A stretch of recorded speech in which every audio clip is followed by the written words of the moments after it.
The next two speakers are people who have given personal inspiration for me, for many of you, and for many, many other people, began to be passed along. Working with Rose Ochi and the Manzanar Committee Pro Bono Council, she sought to preserve Manzanar. When Sue testified in Congress, she impressed the committee with her patriotism when she shared that although interned as a young woman, she made camouflage nets for the Army. She made those here at Manzanar. In the fight to get the city of Los Angeles approval, when the former head of the Department of Water and Power attempted to bully her with an offer of a city Manzanar memorial, Sue did not back down. I wish I'd been there. I'll bet she became 6 feet tall and kept going straight ahead. Upon enactment, Sue became the first chair of the Manzanar Advisory Commission. And in that capacity, she worked along with other members, many of whom are here with us today, in advising, she did more than advise, the National Park Service staff in developing the interpretive exhibits and what we see today. Through her writings and speaking engagements, Sue continues to tell the story, so in her own words, quote, "It will never be repeated," end quote. Please join me in giving Sue the finest round of welcome that you possibly can.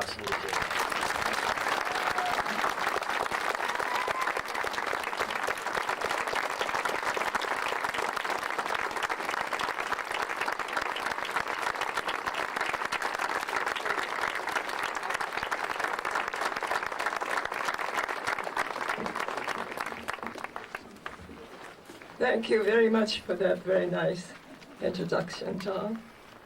I hope you enjoy your retirement.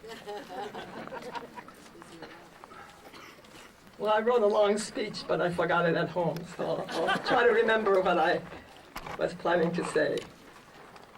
On May the 9th, 1942, my family and I, along with about 300 people, all of Japanese ancestry, living in Little Tokyo of Los Angeles, came to Manzanar under orders from the Western Defense Command of the U.S. Army. We walked to the train station, an old one in Los Angeles, to board the train.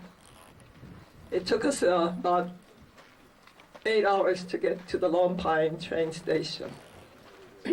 There we waited on the platform for buses to bring us on our last leg of journey into exile. My brother, who had come as a volunteer in March of 1942, met our bus, and my mother was especially happy to see him because we were originally supposed to go to the Santa Anita Assembly Center, and she was afraid we would never see him again.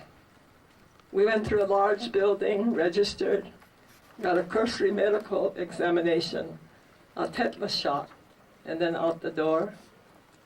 We struggled through the dark and finally got to block 20. Our apartment was apartment 1, building 5.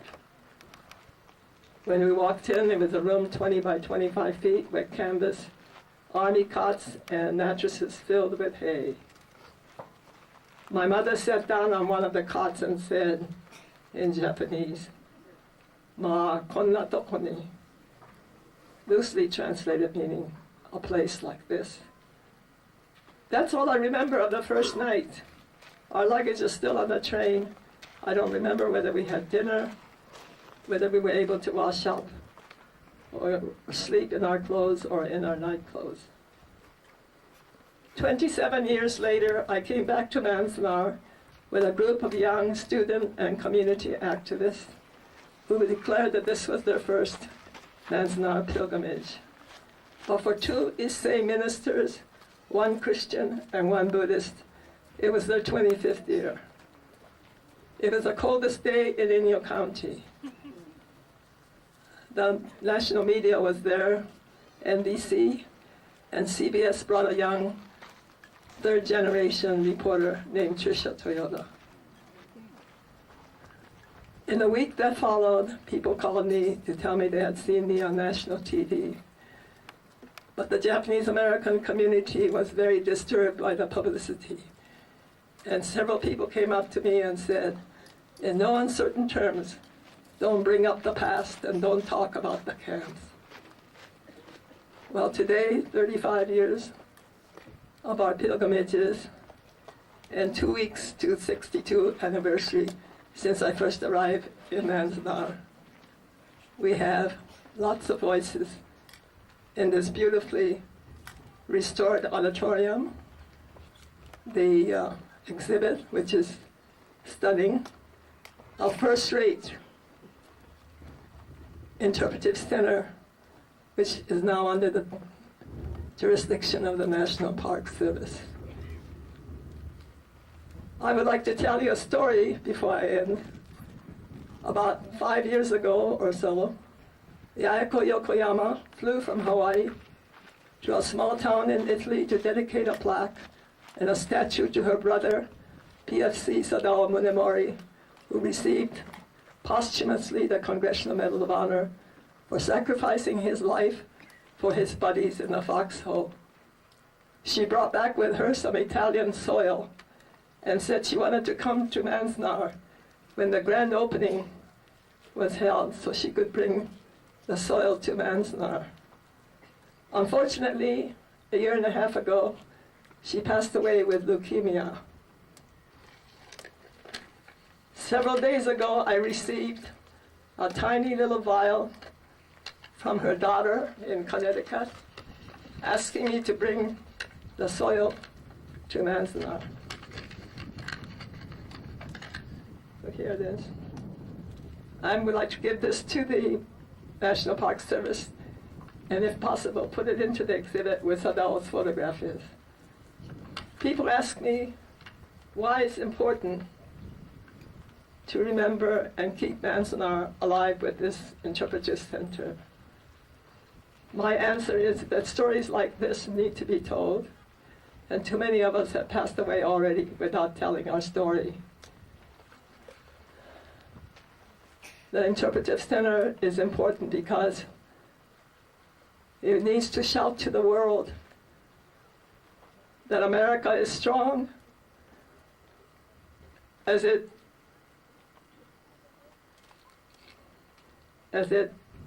makes amends for the wrongs it has committed. And that we will always remember Manzanar because of that. Thank you very much.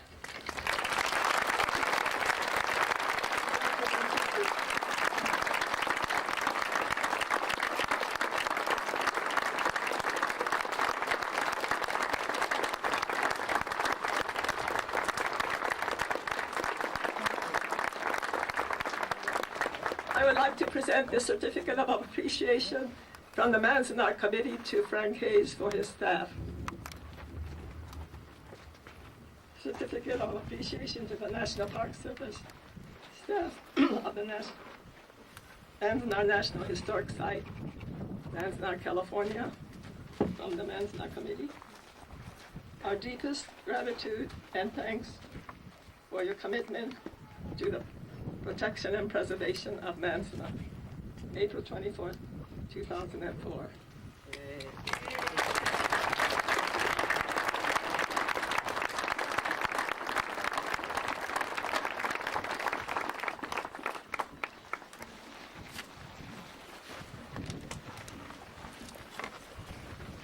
Thank you, Sue. You never stop inspiring us, do you?